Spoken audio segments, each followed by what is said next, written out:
I would say that it's just a transition in everyone's psychology of the mind. I'm a psychologist, so I'm very aware of their perspective taking, and changing it from a more informal process and communication to the realization that it does need to be a bit more structured, that there are relevant issues that the family needs to address just as much as the business and ownership.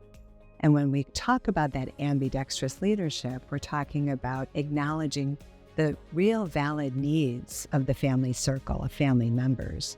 And when tensions start to rise, it can actually devalue the organization, the family enterprise. So you want to keep the pulse on all of the subsystems of your family enterprise system, including the family. And the family council is just that governance structure to do that. I can say that some of the main committees that are most usually formed under the family council would be that annual family planning. How do we bring family members together?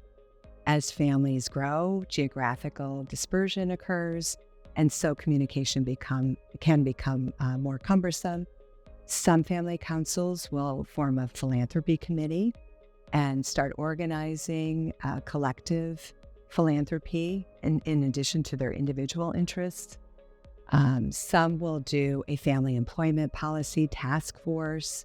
There's usually a charter.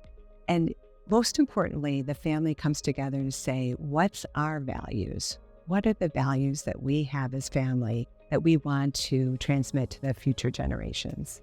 That is a critical role, to have the next generation be engaged. So the family council is often set up with multi-generational representative family members. And that's key to engagement, to bringing on the next generation so that they get the feel for how it's a board of the family, but it's still a board with processes and policies, and hearing their voices and their perspective and thinking about policies for the future. I just think it's a very relevant governance structure that needs to be tended to, because oftentimes, as I said, you want to mitigate the risk of family tensions rising, and that can be done through this governance structure of the family council.